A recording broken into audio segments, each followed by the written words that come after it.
அடுத்து நம்ம பார்க்க போற ரியல் ஹீரோ 25 பைசா டாக்டர். எனது 25 பைசா டாக்டரா? இவர் தாங்க நம்ம ஜெயச்சந்திரன் அவர்கள். இவரு 25 பைசா மட்டுமே ஃபீஸ் வாங்கிட்டு தன்னோட நோயாளிகளுக்கு மருத்துவம் பார்த்திருக்காரு.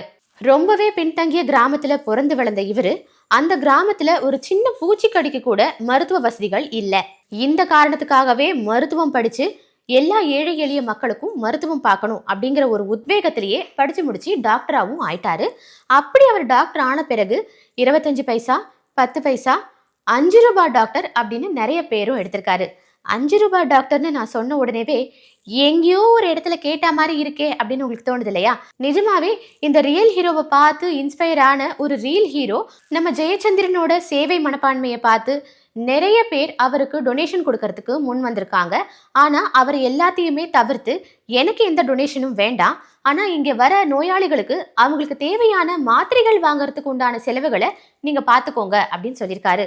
இந்த மாதிரியான பெருந்தன்மையான மக்களை பார்க்கறதே ரொம்ப பெரிய விஷயம்தான். இப்ப ரீசெண்டா வர சினிமாஸ்லயும் ரியல் ஸ்டோரியை பேஸ் பண்ண கதைகள் தான் நிறையவே எடுக்கிறாங்க. ஜாதி பத்தின ஸ்டோரிஸும் நிறைய எடுக்கிறாங்க. ரியல் ஹீரோஸோட கதைகளையும் நிறைய எடுக்கிறாங்க.